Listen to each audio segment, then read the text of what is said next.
O fim do mundo realmente ocorrerá? Se for, quando? Esta é uma das perguntas mais importantes e mais misteriosas perguntas de todos os tempos. Neste vídeo você tem literalmente respostas bíblicas para essas perguntas.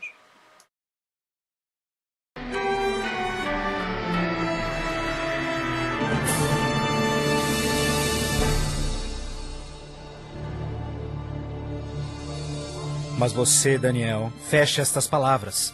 Cele o livro até o tempo do fim. Muitos correrão dele e para ele, e a ciência se multiplicará. O fim do mundo realmente ocorrerá? Se for, quando? Esta é uma das mais importantes e misteriosas perguntas de todos os tempos. O profeta bíblico Daniel predisse claramente que ao final da história do mundo, nós veríamos um aumento dramático no conhecimento. Já aconteceu? Considere, por exemplo, como os meios de transporte mudaram dramaticamente em épocas recentes. Por 60 séculos, o meio mais rápido de transporte foi viajar a cavalo. Agora, viagens que demoravam meses são realizadas em minutos. Em uma geração, a revolução dos computadores trouxe mudanças tão radicais que nossos antepassados jamais imaginariam. Mas numa interpretação mais exata deste verso, é que o conhecimento a respeito dos livros proféticos aumentaria. E como predito, foi isso que aconteceu. Mas as profecias de Daniel não são as únicas na Bíblia que falam dos sinais do tempo do fim. O que mais pode estar escondido dentro dos antigos textos das Escrituras? E você ouvirá de guerras e rumores de guerras. Não te preocupes, porque todas estas coisas virão, mas passarão. Mas não é o fim ainda. Haverá fome, pestes, terremotos em vários lugares.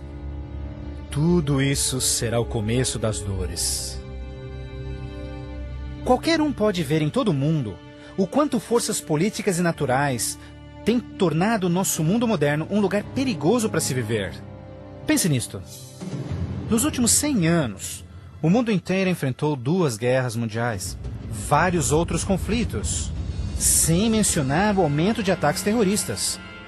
Além disso, um aumento na taxa de mortalidade em desastres naturais, incluindo terremotos, incêndios, inundações, tornados, tormentas assassinas num clima bizarro, tudo a caminho da destruição final do planeta. Incrivelmente, o apóstolo João profetizou que ao se aproximar o tempo do fim, aumentaria a habilidade do homem em destruir o planeta. Apocalipse 11, verso 18, diz que virá o tempo em que Deus destruirá aqueles que destroem a terra. Está claro que esta previsão foi vividamente cumprida. Por séculos, o homem apenas fazia suas guerras com lanças fumegantes ou seus canhões a pólvora. Hoje, possuem armas devastadoras que podem rapidamente exterminar com a vida no planeta. Fato é que Jesus profetizou que se sua vinda fosse adiada, ninguém sobreviveria. O próprio Cristo nos alertou sobre estes perigos, mas que eles seriam apenas o início do fim. Poderia o homem fazer alguma coisa que pudesse dar início ao tempo do fim? Saiba que os últimos dias serão dias difíceis.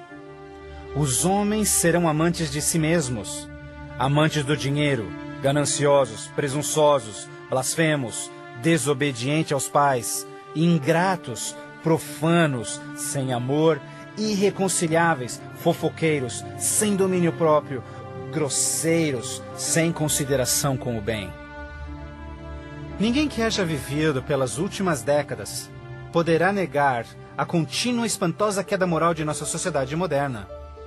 Cada geração, continuamente, abre o envelope de aceitação comportamental. Como resultado, cada uma das gerações sucessoras operam sob um padrão moral mais baixo do que o seu padrão anterior. Infelizmente, parece não haver um fim a essa trilha vergonhosa. Nos dias de Noé, a decadência moral condenou o planeta à destruição com o dilúvio. Nos dias de Ló, as perversas e depravadas Sodoma e Gomorra foram cidades consumidas com o fogo do céu. Assim como nos dias de Ló, Eles comiam, bebiam, compravam, vendiam, plantavam, construíam, mas no dia em que Ló saiu da cidade, caiu fogo e enxofre do céu e consumiu a todos. Assim também será no dia em que o Filho do Homem se manifestar. E em nossos dias, poderia ser incontrolável imoralidade e perversão novamente motivo para uma condenação vinda dos céus? Junto à imoralidade em nossa sociedade decaída, a Bíblia nos alerta que nos últimos dias haveria um dramático crescimento no espiritualismo e no ocultismo. Agora o Espírito diz terminantemente que nos últimos dias alguns abandonariam a fé, dando ouvidos a espíritos enganadores e doutrinas de demônios.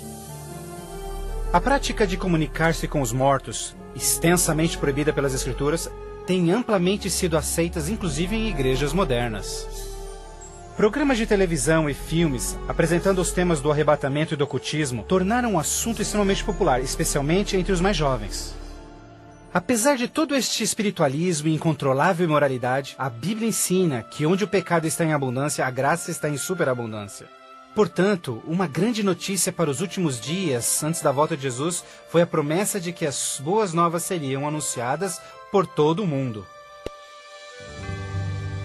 Então este evangelho do reino será pregado em todo o mundo em testemunha a todas as nações, então virá o fim. A então aparentemente insuperável missão de comunicar o evangelho aos quatro cantos da terra é uma rápida realidade. Com missionários, livros, fitas, transmissões via satélite e internet, o evangelho tem se espalhado rapidamente pelo mundo. A mensagem da salvação nunca antes foi tão amplamente divulgada como hoje. A Bíblia revela que estamos vivendo, obviamente, nos últimos dias. O aumento da ciência, instabilidade global, declínio moral, um explosivo interesse pelo ocultismo, todos testificam o tempo do fim.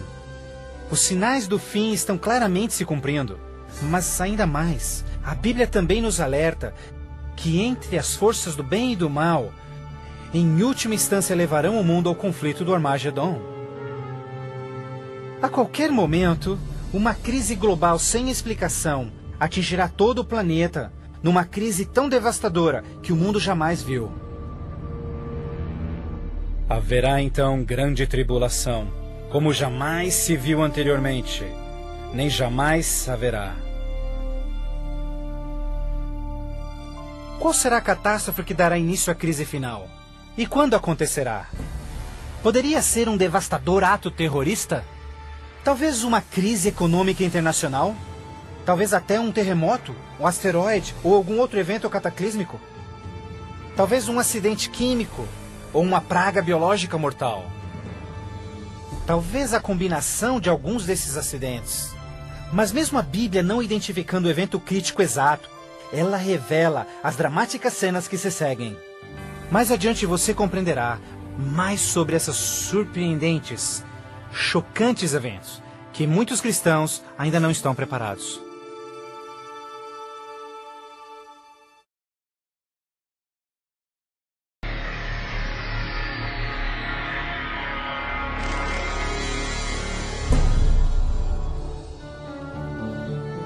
Ao iniciar-se a grande tribulação, líderes mundiais lutam em lidar com o aumento das calamidades.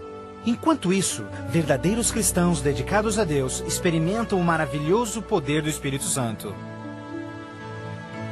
Após estas coisas, eu vi outro anjo que vinha do céu, e a terra estava iluminada por sua glória. Este grande poder que iluminava o povo de Deus é o próprio Santo Espírito. Em santa confidência, eles testificam de Deus, intervindo pelas igrejas e também chamando os perdidos para Cristo. Eles permanecem firmes na palavra do Senhor e exortam todos ao arrependimento e obedecerem os mandamentos de Deus. Numa atmosfera de reavivamento, agita-se a terra. O Santo Espírito compele ministros e membros de igrejas a juntos trabalharem intensamente pelo Salvador. Ao se manifestar o trabalho do Santo Espírito, realizações de ocultismo também se intensificarão. Demônios caídos aparecerão a muitos, disfarçados de queridos seus que já morreram, ou personagens bíblicos do passado.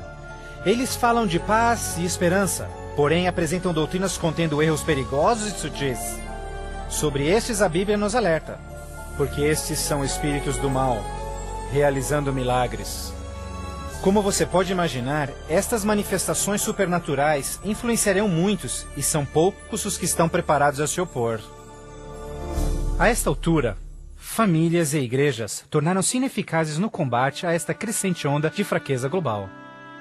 Em meio a este tumultuado ambiente político e social, as pessoas desesperadamente procuram um caminho para combater esta onda universal de imoralidade.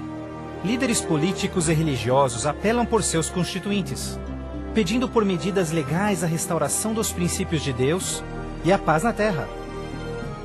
Como resultado desta pressão enganosa, os governantes aprovam leis que conflitam diretamente com as leis de Deus.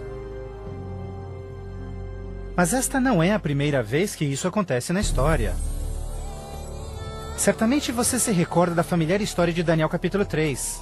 Quando o rei de Babilônia, Nabucodonosor, ordenou a todos no seu reino que se curvassem e adorassem aquela enorme estátua de ouro que ele construíra. Entretanto, 3 jovens hebreus sabiam que essa ordem estava diretamente em contradição com o segundo mandamento sobre idolatria. Determinados em serem fiéis a Deus, recusaram adorar a estátua. O rei ordena furioso que sejam lançados na fornalha ardente, mas Deus miraculosamente interveio e salvou suas vidas. Depois, a história de Daniel na cova dos leões. Você se recorda do rei da Pérsia, criando uma lei que proibia todos de adorarem qualquer deus, senão ele, por 30 dias? Mas Daniel sabia que obedecer esta lei seria uma violação do primeiro mandamento de Deus. Destemidamente, Daniel segue sua vida, orando diariamente a Deus, mesmo colocando sua vida em risco. Os inimigos de Daniel rapidamente denunciaram ao rei, que relutantemente teve que fazer cumprir-se a lei, lançando-o na cova dos leões. Mas novamente, Deus intervém com seu poder e miraculosamente poupa a vida de Daniel. Da mesma forma, nos tempos do fim, Apocalipse prediz que o poder do mal obrigará governantes de todo o mundo a endossarem leis que definam como as pessoas adorarão a Deus. Estas leis irão aparentemente promover a moralidade, mas na realidade, elas preparam o mundo para aderirem à marca da besta e o anticristo. Porque falsos cristos e falsos profetas surgirão, e farão milagres e sinais maravilhosos para enganar, se possível até os salvos. Durante este período de crescentes crises, quando o mundo estiver desesperadamente buscando alívio e procurando uma estabilidade global, a ajuda virá de uma forma surpreendente. Em várias partes, por todo o mundo, se ouvirá: Jesus voltou! Jesus voltou! Um radiante e carismático ser se diz o Filho de Deus. Um exército de jornalistas se amontoa para ver este que realiza milagres sobrenaturais. Eles o ouvem repetir as mesmas palavras que Jesus falou nas Escrituras. Este evento será transmitido ao mundo via satélite. Milhões serão enganados com esta aparição, como sendo cumprida a profecia de que todo olho o verá. Inúmeras religiões estão ansiosas na expectativa por um Salvador. Então este deslumbrante ser aparenta ser a resposta às suas orações. Mas a Bíblia nos alerta em 2 Coríntios que Satanás pode transformar-se num anjo de luz. Infelizmente, não será Jesus quem o povo receberá de braços abertos, mas sim Satanás, disfarçado como Filho de Deus. Fazendo isso, o mal será capaz de unir o povo em todo o mundo e reconfirmar seu falso sistema de adoração. Assim, o mal concretiza a maior fraude que jamais se viu sobre a raça humana.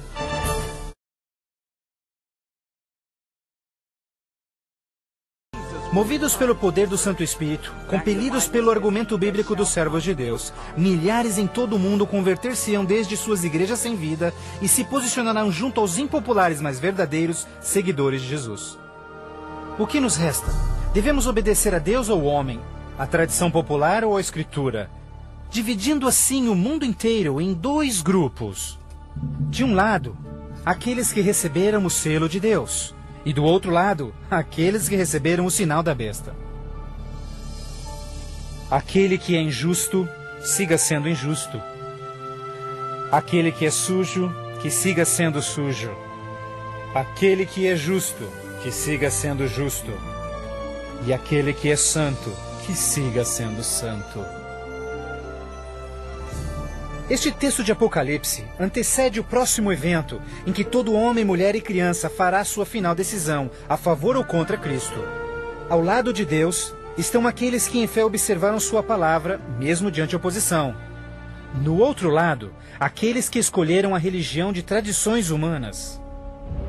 Assim como as portas da Arca de Noé fecharam-se instantes antes do dilúvio, a porta da graça será finalmente fechada para o mundo e a graça de Deus não estará mais disponível para os perdidos. A segunda vinda de Cristo é iminente, mas primeiro, o mundo terá de atravessar as mais devastadoras pragas que jamais sobrevieram sobre a humanidade. Ouvi então uma voz vinda do templo dizendo aos 7 anjos: Vai e derrama sobre os povos as 7 taças da ira de Deus. O primeiro foi e derramou a sua taça sobre os povos, e se viu uma ferida feia e dolorosa nos homens que tinham o sinal da besta e que adoravam a sua imagem. A esperança começa a ser massacrada quando as 7 pragas do Apocalipse 16 começam a cair no mundo numa sucessão rápida de eventos. Estes serão os mais horríveis flagelos jamais vistos pelo homem. A primeira praga será extremamente dolorosa e provocará desmaios e agonizante sofrimento aos perdidos. Mais 6 devastadoras pragas rapidamente virão. O mar e os rios se tornarão em sangue. O sol terá tal força que provocará queimaduras com sua intensidade.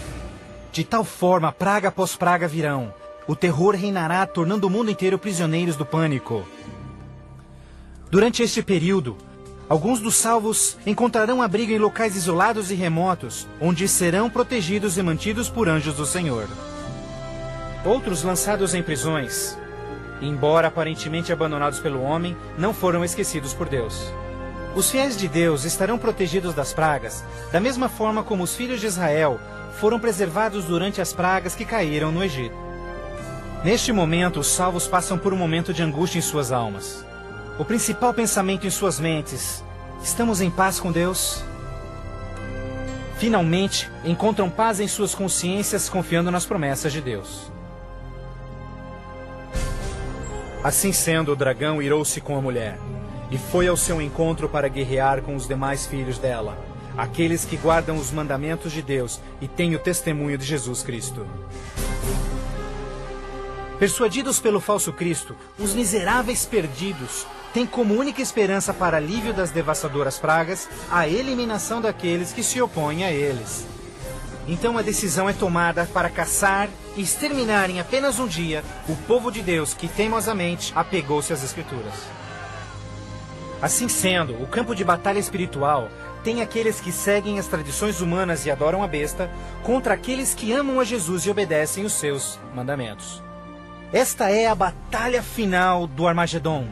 O mundo perverso, que chegou finalmente ao limite da paciência de Deus.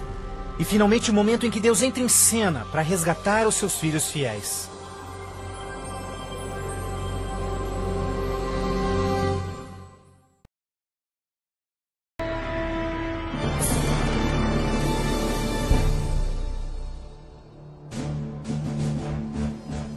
À meia-noite, o clamor foi ouvido.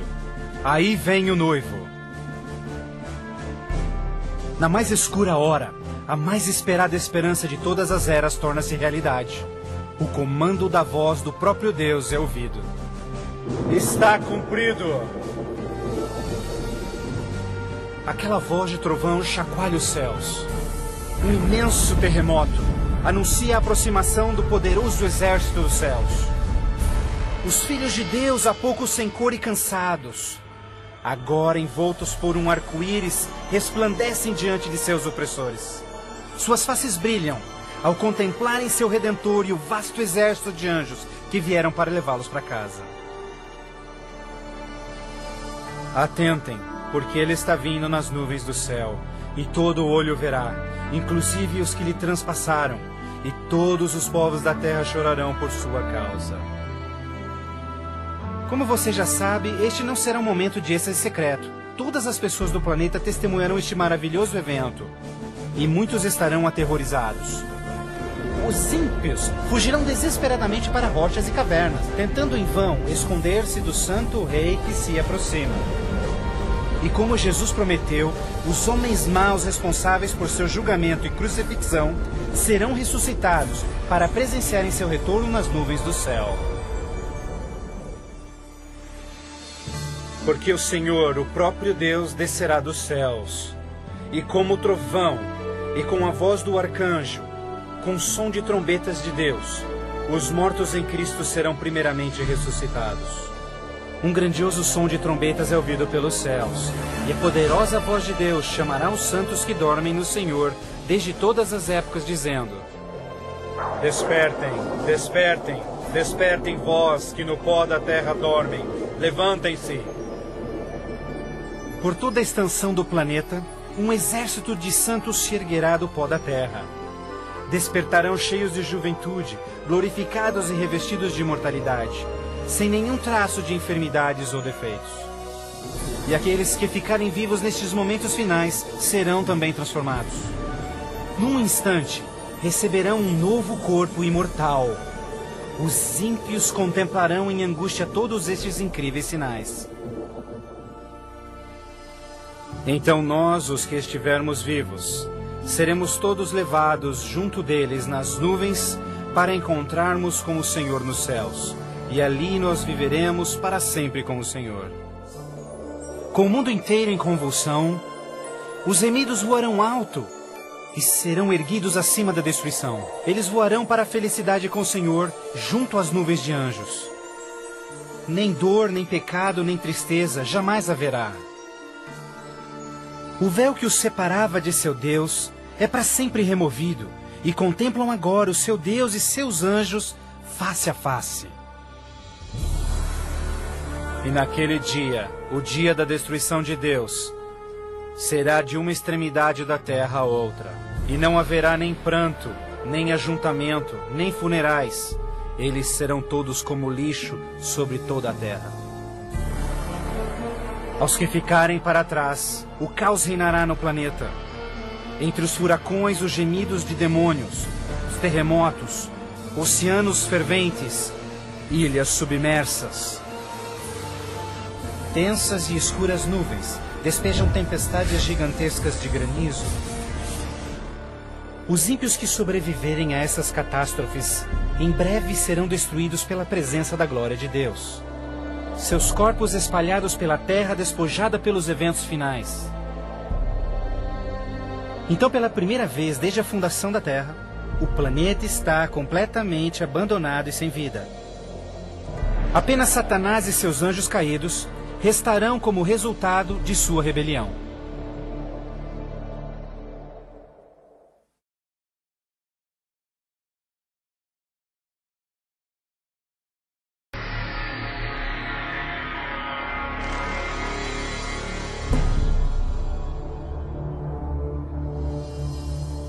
Então vi um anjo que descia dos céus, que tinha consigo as chaves do abismo e uma grande corrente em suas mãos.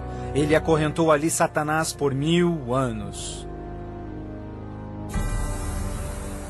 Confinados no mundo que ele arruinou, Satanás e seus anjos ali estarão por 1000 anos. Prisioneiros na escuridão, num planeta vazio e abandonado, só com seus demônios, Satanás apenas poderá esperar e ponderar no dia de sua punição. Por toda parte ele contempla cidades destruídas, florestas queimadas e ossos secos, tudo resultado de sua guerra com os céus. Confinado num vasto abismo, solitário, sem ninguém para tentar ou manipular, ele se torna absolutamente miserável. Então vi tronos, e eles se sentavam neles, e o julgamento era comissionado a eles, e eles viveram e reinaram com Cristo por 1000 anos. Enquanto Satanás pensa em seu destino, os remidos desfrutam sem palavras as alegrias dos céus. Cada um deles conhece então o seu anjo da guarda, que responde a cada uma de suas perguntas sobre as suas vidas. Então Deus, num ato de revelação absoluta, os convida a participarem como juízes. abrindo diante de si os registros dos que se perderam. Os remidos neste momento têm a oportunidade de entenderem por que algumas pessoas que esperavam ver ali não completarem a jornada.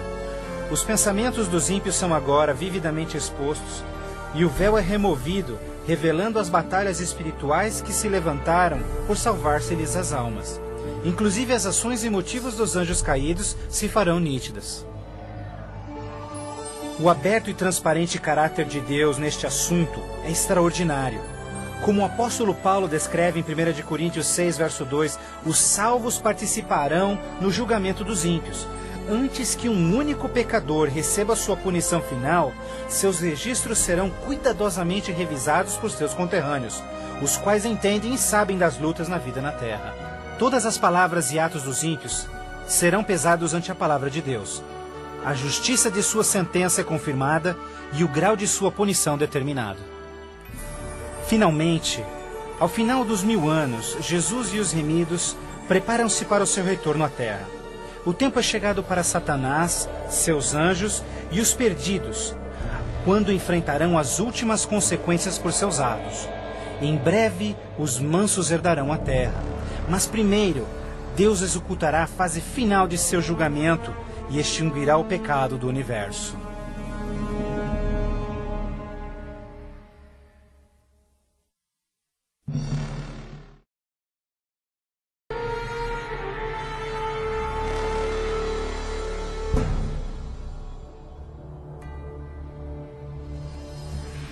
Então eu, João, vi a cidade santa, a nova Jerusalém, descendo dos céus desde a presença de Deus, vestida como uma noiva, adornada para o seu esposo.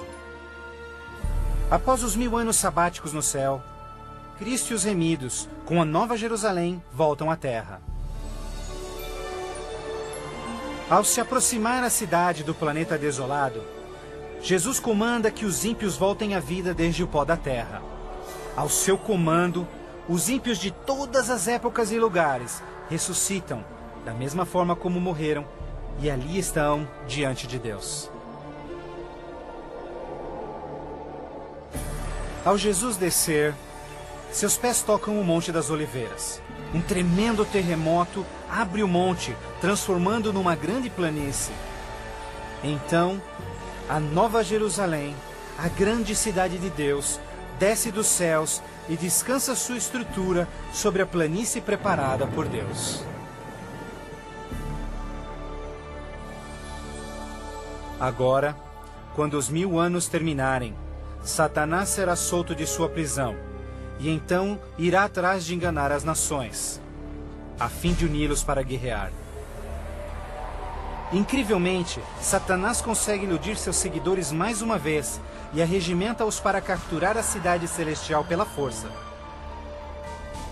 Generais e homens de guerra de todos os tempos, juntos unem suas habilidades para prepararem-se para o que eles imaginam ser a batalha monumental. Por este ato, os ímpios revelarão que seus corações não se converteram.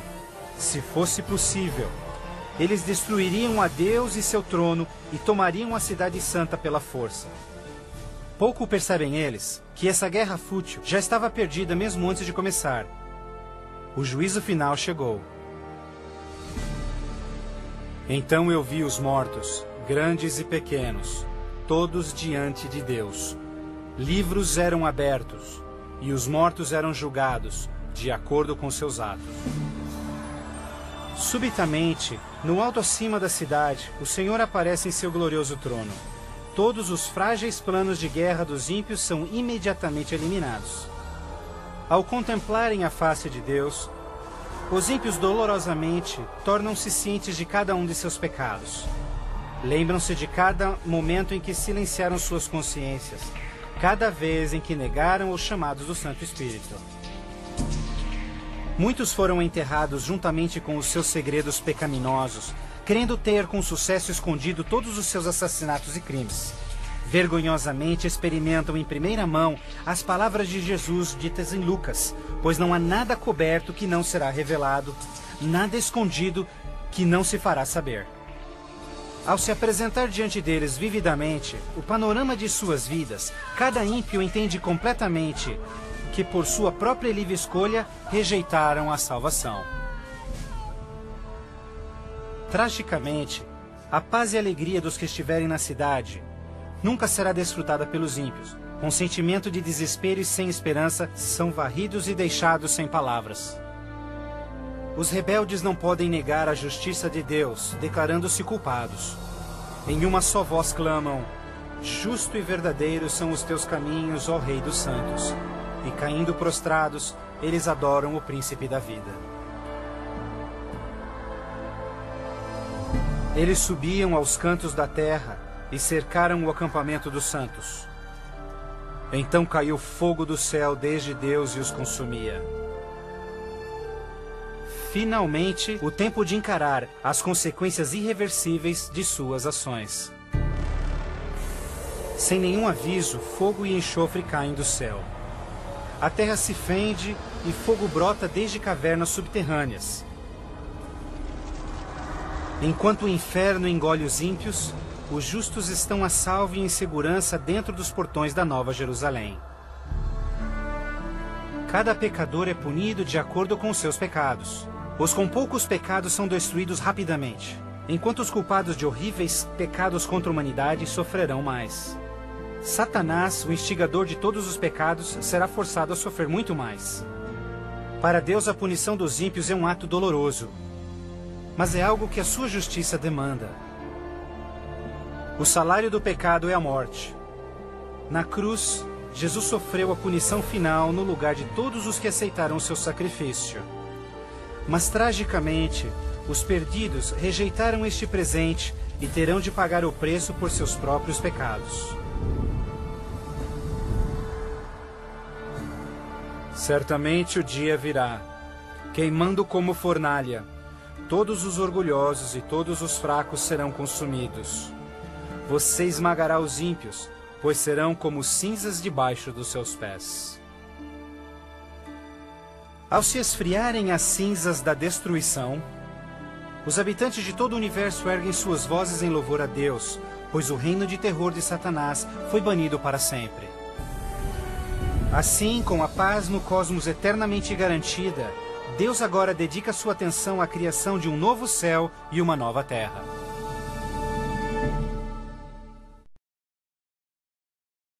O céu é um lugar de perfeita paz e harmonia, onde o amor por Deus e pelos outros preenche todos os corações. A Bíblia promete que este reino pode ser seu eterno lar. Jesus deu-se em sacrifício na cruz para oferecer-te perdão e vitória sobre o pecado. Mais que qualquer coisa, Jesus quer que você viva com Ele neste novo lar. Se bem que Ele desesperadamente quer te salvar, Ele não pode forçá-lo em aceitar este presente. Você deve aceitá-lo por si mesmo. Por que não aceitá-lo hoje? Peça-lhe agora e Ele entrará em seu coração.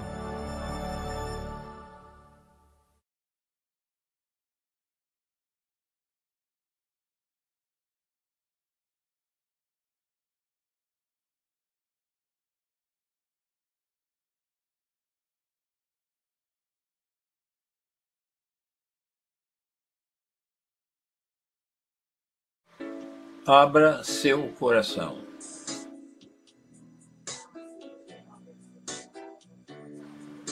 Você é pecador. Jesus sofreu por você na cruz, pagando a penalidade em seu lugar. Morreu, foi sepultado sem pecado.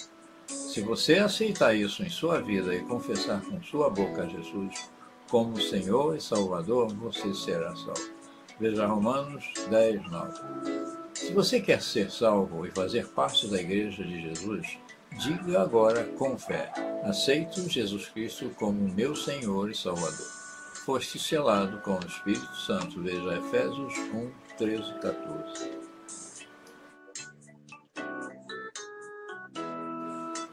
Os nutrientes para sua alma e seu espírito são amar a Deus sobre todas as coisas e amar ao teu próximo como a ti mesmo. Mateus 22, versículos 37 a 39.